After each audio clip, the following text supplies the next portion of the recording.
Hey, what's good, barbecue family? It's your boy Joe Mill here, back with Killer Miller Q, and today I gotta show you what I did on my holiday. We got smoked brisket mac and cheese, firing it up with the Weber grill, using a little bit of that harder charcoal. Trust me, you gonna like this. Come on.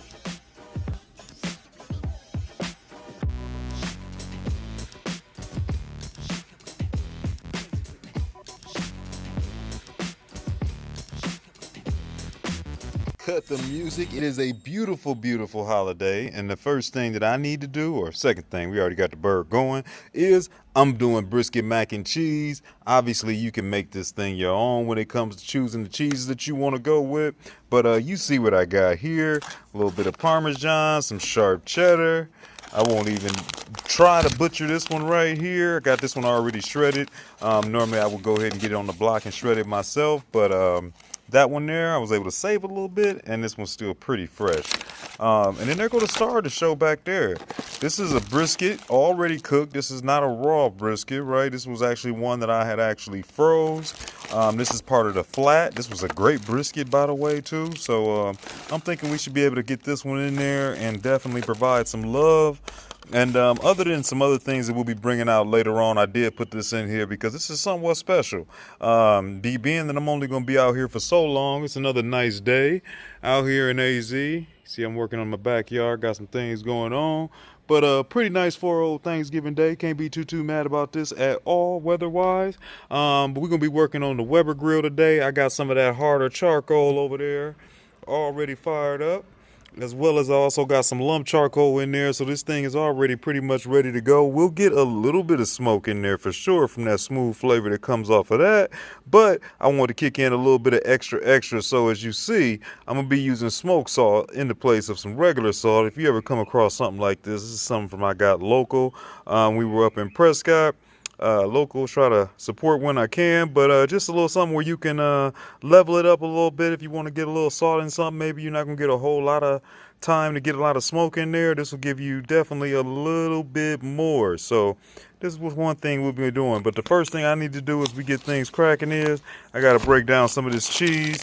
Let me grab my handy dandy cheese grater because we will not be shaving off our knuckles this holiday.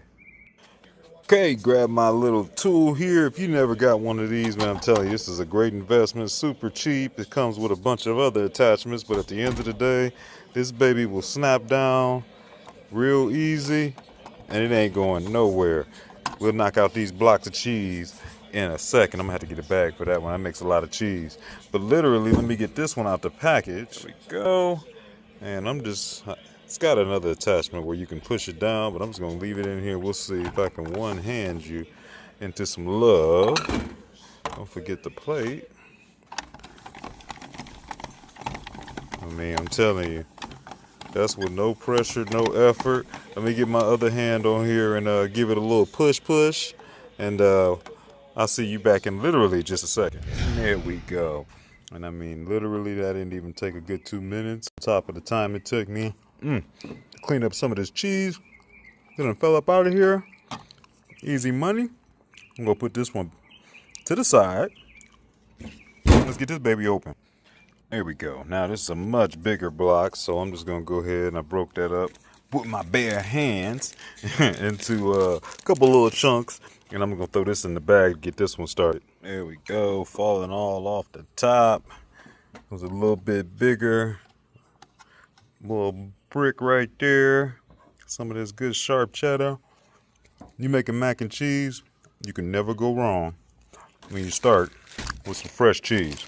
Especially for Thanksgiving. You already know it's going to be more things you need some cheese for. Okay, put that one to the side. That one in the fridge. Let's move on.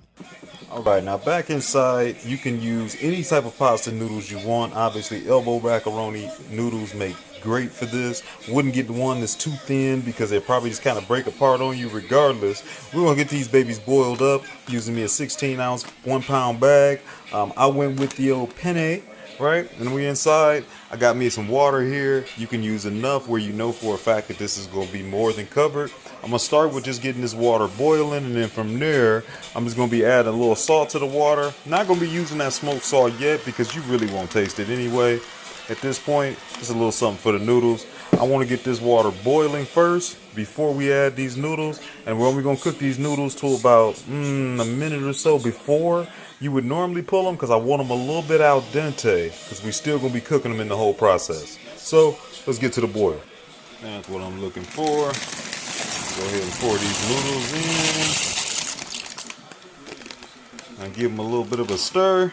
I'm saying I just want to make sure they get broke up, because you know, if you leave them in here, they'll be stiff and all stuck together. That's why a lot of people sometimes will add a little oil to the water. But as long as you get them moving, they'll be just fine.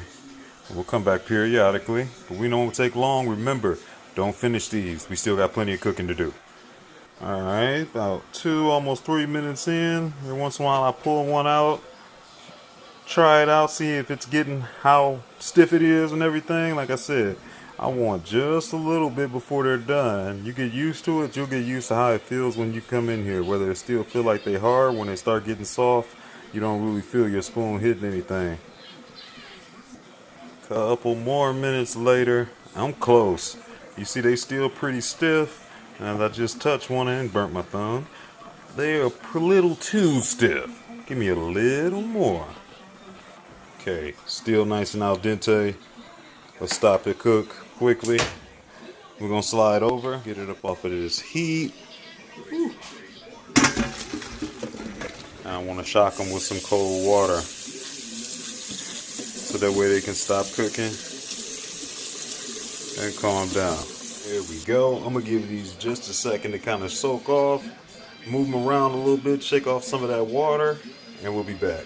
Okay, now that these are pretty dried off, obviously you can switch to another bowl, but I'm trying to save on some dishes. I'm gonna be adding in my last little bit. You need about a tablespoon of some olive oil, and we're just gonna kind of move all of these around so that everybody can kind of enjoy the pool, and then we can set this to the side. And then after you got that together, I just cleaned it out. I'm gonna drop down to about a medium heat. Cleaned out that same saucepan I had from doing the noodles. I got 4 tablespoons of butter we're gonna melt down, and that's coming together over this medium heat. I got some about 1/3 of a cup of all-purpose flour that I'm going to whisk right in. And you keep in mind that you want to keep this moving. We're basically making a roux. We're going to have today's roux nice and brown, but it's going to help us get a nice creaminess, and it's going to make everything come together nice and beautiful. So we want to keep this moving around. You don't want it sticking. Remember, your heat should be medium, low.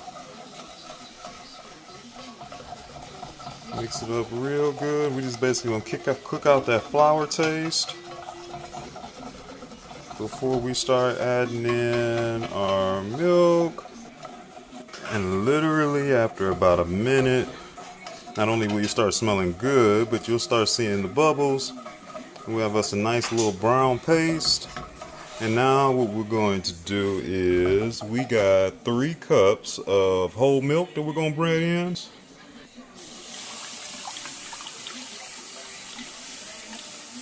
We'll keep it moving. And while we're whisking in that whole milk, it smells great. Let's keep this thing going. We're going to be next adding in our heavy whipping cream. And we just stirring in and getting everything nice and smooth and incorporated together. Notice I'm moving it around everywhere so we don't get no sticking. I'm in a nice non-stick pan, but still. And then what we're going to do is we're going to keep this moving until it gets to the point where you notice that we're starting to see some bubbles. And this is thickening up, almost frothing, right? This is about when we want to whisk in our salt and pepper. And this is when I want to actually add in that smoked pepper. And we're going to do this to taste. So that actually is the smoked salt. I think I said smoked pepper. That's the smoked salt. Not too much pepper. We'll keep this thing whisked. So then we're going to taste it. It's definitely coming together. Just had the first taste. Not too bad. I want a little more salt. A little more pepper. Whisk it some more. And then we will taste it again. And when you get that to your liking on the taste, and look how creamy I am. This almost looks like Alfredo now. You should be ready to start adding in some of that cheese that we ground up already. We got 4 cups of that cheddar down there at the bottom.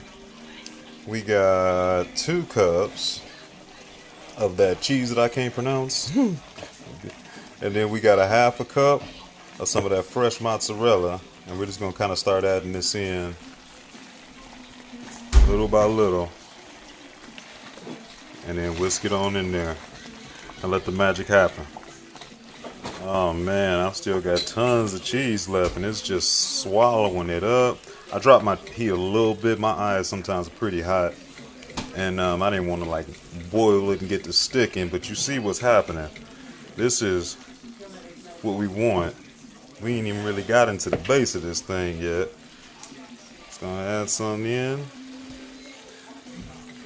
Look at that. Y'all want some mac? This is gonna be our base. After that, what can go wrong? Knock on wood. Man, it smells amazing. I can't wait to try a little bit of this, but it is way too hot. Look how thick it is. Oh yeah. And we still got a little something left. Leave a little bit. This should be good for what we're gonna start with. Just hitting the heat off of this one. Need to wipe some stuff down. Nice and thick, nice and creamy and rich. You can see that, no sticking, which I love. Kind of started off with that roux. Now I want to grab my cutting board and let's grab that cooked brisket. Okay, I got this brisket out the freezer, obviously, and it just cooled off and now it's ready to rock. This was a great brisket. What I'm gonna do is I want to chop this into a thirds real quick, just like that. And I need to taste some of these bits. Cold brisket. What I want to do, set that to the side. All I want to do is I'm gonna have some different size chunks. Let's chop up the majority into some small. And team, I just want to jump in here real quick and let you know, thanks for following along on today's cooking. If you're new to the channel, take a minute and go to that bottom right corner. Make sure you subscribe. Check out some of the other videos you've missed. And if you haven't done it already, find me on Facebook, IG, and TikTok. And other than that, we're going to go ahead and get back into this mac and cheese. And there is no rhyme or reason, man. You make whatever size pieces you want. I want this thing to be nice and meaty. We're going to be adding that right on over into that cheese.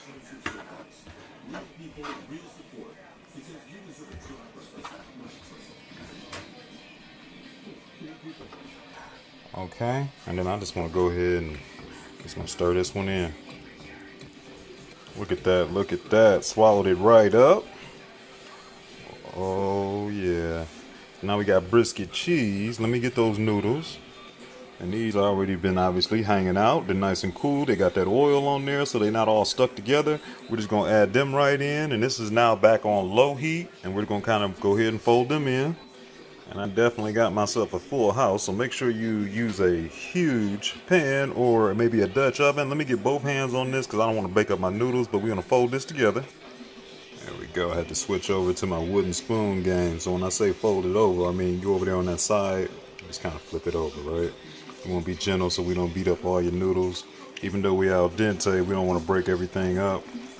Obviously, if you got a much bigger pan, this becomes a lot easier. But we'll get it around. Just take your time. Ooh, hey, thing is creamy. Look at that. Look at that. That's what's starting with that roux. Make sure I don't get happy and tear up everything now. That's looking good. I like that. Okay.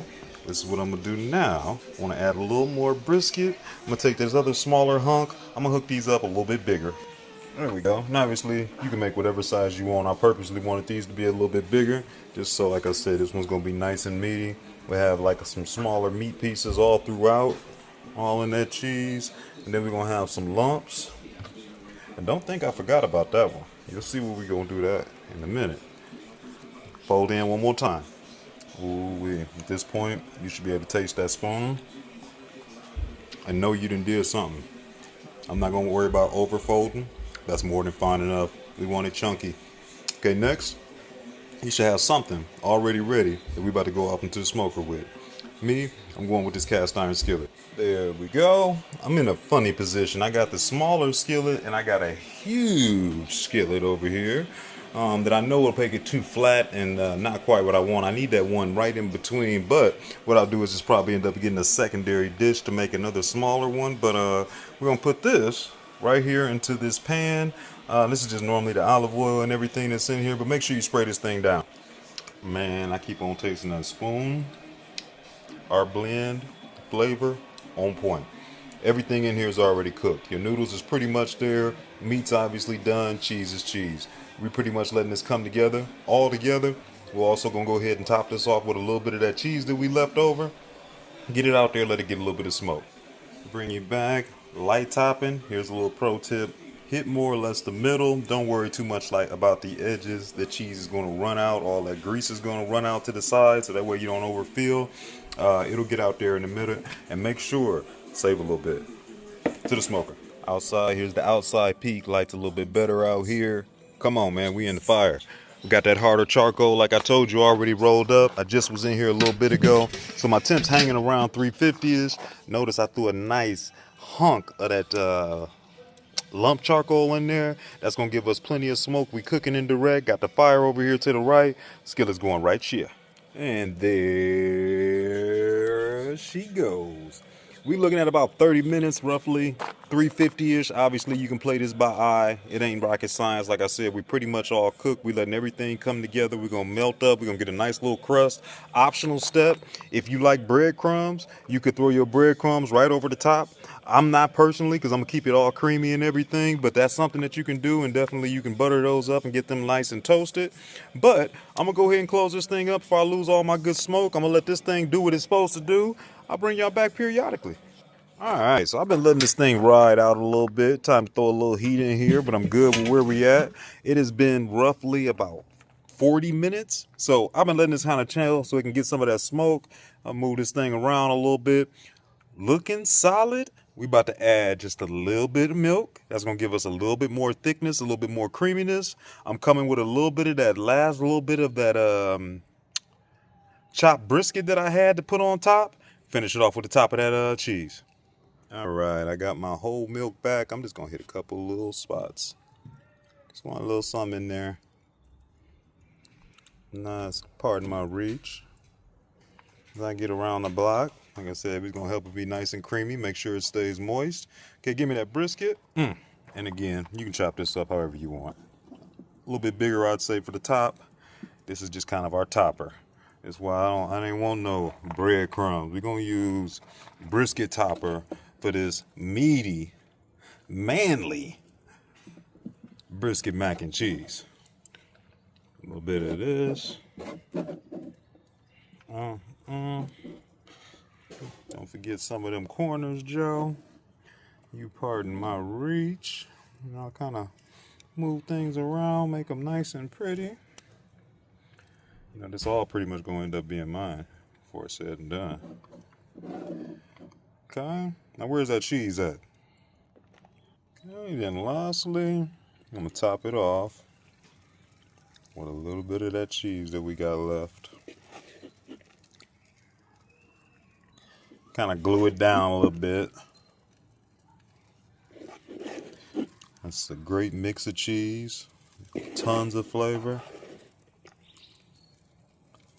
I want every bit of it too.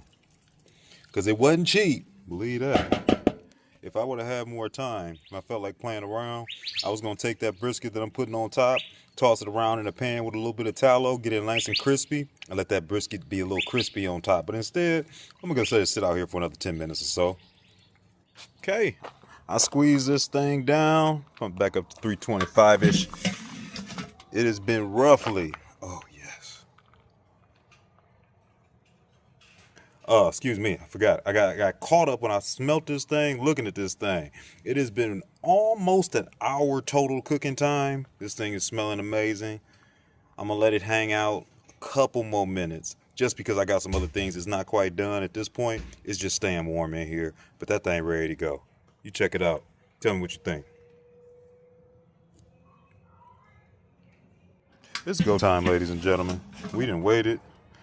This thing is still waiting and calling my name. We getting in. Let me pull it off.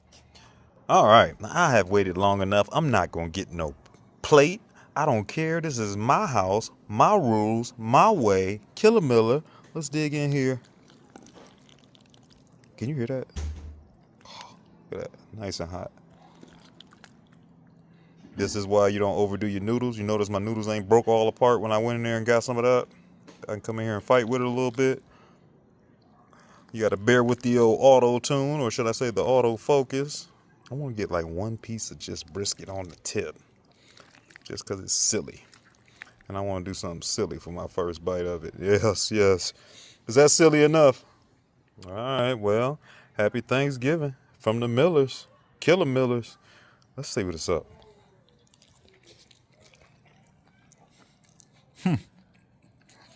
Man, listen. I'm going to tell you right now, because I got to get this in the house.